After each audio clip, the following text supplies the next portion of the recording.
Sir YCP కీలక నేతగా ఉన్న విజయసాయి రెడ్డి గారు రాజకీయ సన్యాసం తీసుకుంటున్నట్టుగా ప్రకటించడం ఇప్పుడు రాజకీయ వర్గాల్లోనే సంచలనంగా మారింది సార్. అంటే ఇంత సడెన్‌గా ఇటువంటి నిర్ణయం ఆయన ఎందుకు తీసుకున్నారు? మళ్ళీ దీని పట్ల జగన్మోహన్ రెడ్డి గారు విదేశాల్లో ఉన్నారా?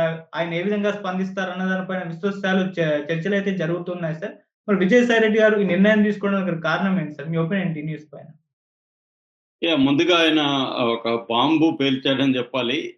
ఇప్పటి రాజకీయ వాతావరణంలో విజయసాయిరెడ్డి అనూహ్యంగా ఎవరు కూడా ఊహించలేదు. మామూలుగా జాతీయ మీడియా గాని, లేకపోతే ఇక్కడున్న తెలుగుదేశం మీడియా ఇలాంటి విషయాల్లో చాలా అప్రమత్తంగా ఉంటారు.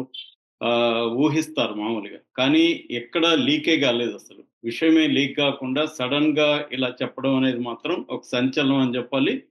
సో, ముందుగా ఆయన ట్వీట్ చూద్దాం. ఆయన ట్వీట్ ఏముందంటే, నేను పార్టీకి వైసీపీ పార్టీకి అట్లాగే రాజ్యసభ సభ్యత్వానికి రేపు రాజీనామా చేస్తున్నాను. సో, ఈ సుదీర్ఘ కాలం పార్టీలో పనిచేశాను. నా మీద ఎలాంటి ఒత్తిళ్ళు లేవు.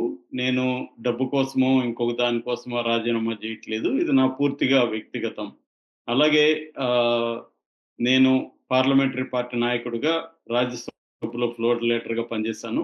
సో, నన్ను ఈ స్థాయికి తీసుకొచ్చిన జగన్‌కి భారతమ్మకి కృతజ్ఞతలు.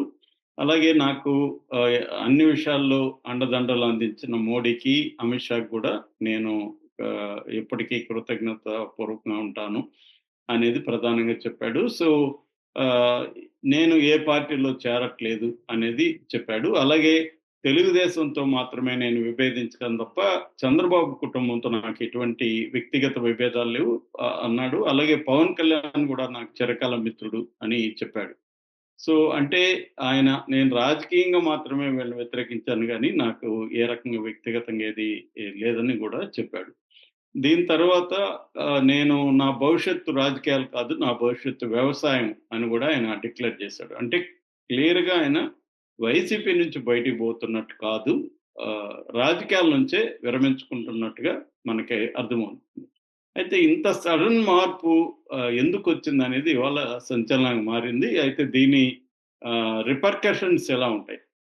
అంటే ఇప్పుడు ఒకటి ఈయన రాజీనామా చేయడానికి కారణాలేంటి? తర్వాత రాజీనామా చేసిన తర్వాత ఈయన నిజంగా ఆయన చెప్తున్నట్టు వ్యవసాయమే ఆయన ఫ్యూచరా? లేకపోతే వేరే పార్టీలో చేరే అవకాశం ఉందా?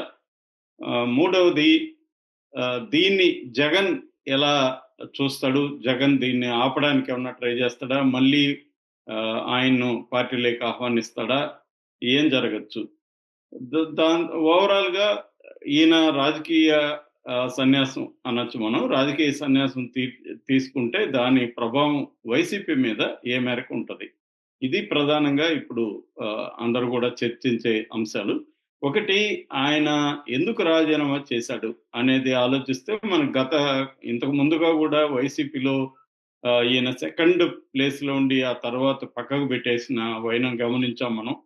సో, ఆ తర్వాత మళ్ళీ జగన్‌కి అవసరమై ఈయన్ని మళ్ళీ పైకి తీసుకొచ్చాడు. యాక్చువల్‌గా ఆయనకి సోషల్ మీడియా ఇన్‌చార్జ్‌గా ఉన్నాడు. ఆయన పక్కన పెట్టేసి చెవిరెడ్డి భాస్కర్ రెడ్డిని ముందుకు తీసుకొచ్చాడు జగన్.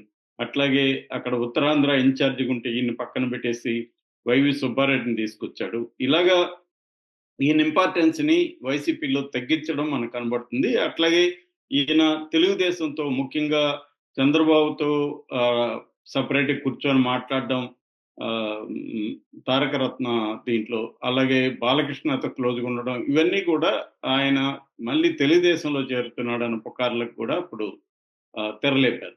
దాని తర్వాత ఆహ్, ఆయన మీద తెలుగుదేశం మీడియా గావచ్చు, తెలుగుదేశం పార్టీ గావచ్చు, శాంతికి సంబంధించిన ఒక ఇష్యూని తీసుకురావడం, ఆమె బిడ్డకి ఇతనే కారణం అని చెప్పడం, ఇవన్నీ కూడా ఆయన్ని బాగా మానసికంగా కృంగదీశాయని చెప్పొచ్చు. ఎందుకంటే ఆయన ఏజ్‌కి ఇవాళ ఆ వయసు అమ్మాయితో అఫైర్ పెట్టుకొని పెట్టినకెళ్ళడం అనేది అనే ఒక అపవాదు ఆయన్ని బాగా కృంగదీసింది. అంటే రాజకీయాల్లో ఉండడం వల్లే గదా! ఇది ఇంత స్థాయిలో మనల్ని దిగజార్చారు. రాజకీయాలు లేకపోతే మన పాటికి మనం ఉండొచ్చు గదా! ఎందుకంటే ఆయన సక్సెస్‌ఫుల్ చార్టర్డ్ అకౌంటెంట్.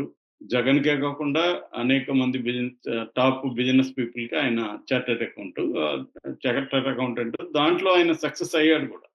కానీ రాజకీయాల్లోకొచ్చేసరికి ఇవాల్టి రాజకీయాలేందంటే ఎటువంటి విలువలు ఏ పార్టీకి లేవు. అన్ని పార్టీలు గూడా అధికారమే పరమావధి. అందువల్ల దేనికైనా దిగజారడానికి అన్ని పార్టీలు గూడా రెడీగుంటాయి. దిగజారడంలో డిగ్రీస్ తేడా ఉంటది తప్ప ఎసెన్స్‌లో తేడా లేదు. అన్ని పార్టీలు గూడా పొలిటికల్‌గానే కాకుండా పర్సనల్‌గా గూడా అటాక్ చేయడం అనేది వెరీ వెరీ కామన్. అందువల్ల ఈయన్ని కూడా వదలలేదు. ఎందుకంటే ఈయన వైసీపీలో చాలా ఇంపార్టెంటు. ముఖ్యంగా కేంద్రంలో ఒక లైజనింగ్ అంటే బీజేపీతో గావచ్చు, అక్కడ ఈ ప్రభుత్వంతో గావచ్చు, ఒక లైజనింగ్ పాయింట్‌గా జగన్‌కి ఆయన పనిచేస్తున్నాడు. అది ఎఫెక్టివ్‌గా కూడా చేయగలిగాడాయన. మా అనేక సార్లు మోడీ, అమిత్ షాని కలవడం, జగన్‌కి అనుకూలంగా ఉండేట్టుగా చూసుకోవడం, అది వెరీ వెరీ ఇంపార్టెంట్. ఎప్పుడైనా కూడా కేంద్రానికి ఇక్కడ స్థానికంగా ఉన్న పార్టీకి కావచ్చు, ఇక్కడ ప్రభుత్వానికి కావచ్చు, మధ్యలో ఒకరు అక్కడ పనిచేయాలి గట్టిగా. ఆ పని ఈయన గత 9 ఏళ్లుగా జగన్‌కి చేస్తూ వచ్చాడు.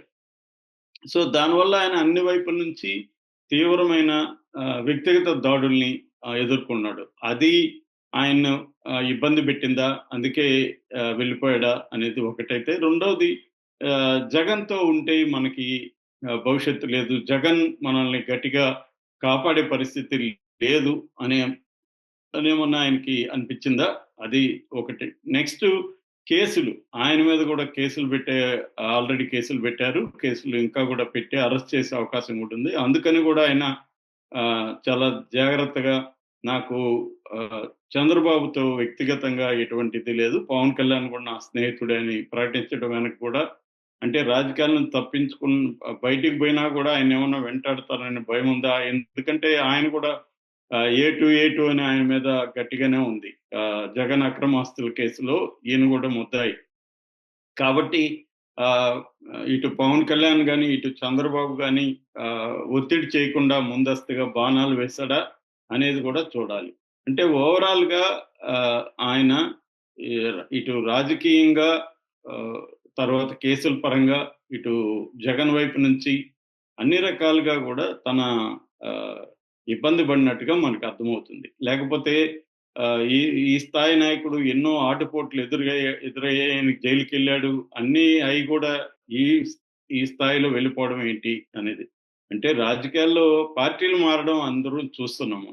మామూలుగా మధ్య కూడా రాజ్యసభ సభ్యులు ఈ నాయకత్వంలో కొంతమంది జగన్ రాజ్యసభ సభ్యులు తిరుగుబాటు చేస్తారని బీజేపీలో చేరబోతున్నారని, విజయసాయి రెడ్డి కూడా బీజేపీలో చేరబోతున్నాడనే టాక్ కూడా వినబడింది. బీజేపీలో చేరితే వాళ్ళు హ్యాపీగా చేర్పించుకుంటారు ఈయన్ని. కానీ అవేవి జరగకుండా నేనసలు రాజకీయాల నుంచే విరమించుకుంటానని చెప్పడం మాత్రం షాక్‌కి గురి చేస్తుంది. ఎవరు గూడా ఊహించలేదు. ఇక దీని ప్రభావం జగన్ మీద ఎలా ఉంటదంటే, జగన్‌కి ఖచ్చితంగా ఇబ్బందే. ఆల్రెడీ జగన్ ఏందంటే ఒక ఆల్టర్‌నేటివ్‌గా అవినాష్ రెడ్డిని ఆహ్, డెవలప్ చేసుకొని ఢిల్లీ స్థాయిలో అవినాష్ రెడ్డిని తనకు లాయలిస్ట్‌గా ఉంటూ తన తరపున అక్కడ మాట్లాడుకోవడానికి, అక్కడ వ్యవహారాలను చక్కదిద్దడానికి గ్రూమ్ చేయడం అంటారు. అలా గ్రూమ్ చేద్దాం అనే ప్లాన్‌లో ఉన్నాడు. కానీ అవినాష్ రెడ్డి ఇంకా ఆ స్థాయికి రాలేదు. ఉన్నది జగన్‌కి ఇప్పుడు మిథున్ రెడ్డి ఒక్కడే. కాక్ అందువల్ల విజయసాయి రెడ్డి ఇలా సడెన్‌గా పోవడం అనేది జగన్‌కి ఖచ్చితంగా ఇబ్బంది. మరి జగన్ ముందుగా గ్రహించలేకపోయాడా? గ్రహించి కూడా ఇంగా ఆపడానికి ట్రై చేశాడా? ట్రై చేసి కూడా ఇక నా వల్ల కాదని వదిలేసుకున్నాడా? అనేది తెలీదు. ఎందుకంటే జగన్ మనస్తత్వం ఏముందంటే పోతే పోనీ ఎవడైనా నేను మళ్ళీ తయారు చేసుకుంటా అన్న మనస్తత్వం జగన్‌కుంటది ఎప్పుడైనా గూడా. అనేక సార్లు గూడా మనం చూసాం. వాసు బోయాడా పోతే పోనీ అన్నట్టుగానే ఆయన మాట్లాడాడు తప్ప ఆహ్, ఒక ఇబ్బంది ఫేస్ చేస్తున్నట్టుగా ఎప్పుడు లేదు. జగన్ ఏందంటే ఆయన కంప్లీట్‌గా దేవుడి మీద భారం వేసేస్తాడు. పైన దేవుడు మనకి ఎలా రాసుంటే అలా జరుగుతుంది అని కాబట్టి ఎవరన్నా పోతే పోనీ మనం ఏం చేయలేం అన్నట్టు అంటే ట్రై చేసాం ఆపడానికి ఆగలేదు. ఏం చేయాలి? అన్నట్టుగా ఆయన ప్రిపేర్ అవుతాడు. అదే ఒక రకంగా అతనికి చాలా వరీస్ నుంచి జగన్ కాపాడేదిచ్చి అదే అన్నమాట. దేవుడు ఎలా రాసిపెట్టుంటే అలా కర్మ సిద్ధాంతం అది. యాక్చువల్‌గా ఇండియాలో చాలా మంది నమ్మే సిద్ధాంతం.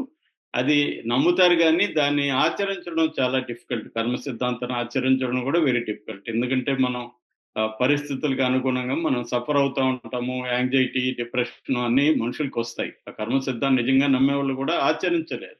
కానీ జగన్‌లో అది కనబడుతుంది. కాబట్టి జగన్ మిథున్ రెడ్డి లాంటి వాళ్ళని నమ్ముకోవచ్చు. లేదు కొత్తగా అవినాష్ రెడ్డి లాంటి వాళ్ళని గ్రూమ్ చేసుకునే అవకాశం జగన్ రెడ్డికి ఉంది. ఇక తెలుగుదేశం వాళ్ళకి ఇది ఒక సక్సెస్ గానే వాళ్ళు సంబరపడే అవకాశం ఉంది. ఎందుకంటే ఒక వికెట్ డౌన్ అయింది. జగన్‌ని బలహీనపరచడం అనేదే తెలుగుదేశం కూటమి యొక్క టార్గెట్ కాబట్టి, ఆ మేరకి వాళ్ళు హ్యాపీగానే ఫీల్ అవుతారు. అది అనేది మనం అనుకోవచ్చు. Okay sir. Thank you so much.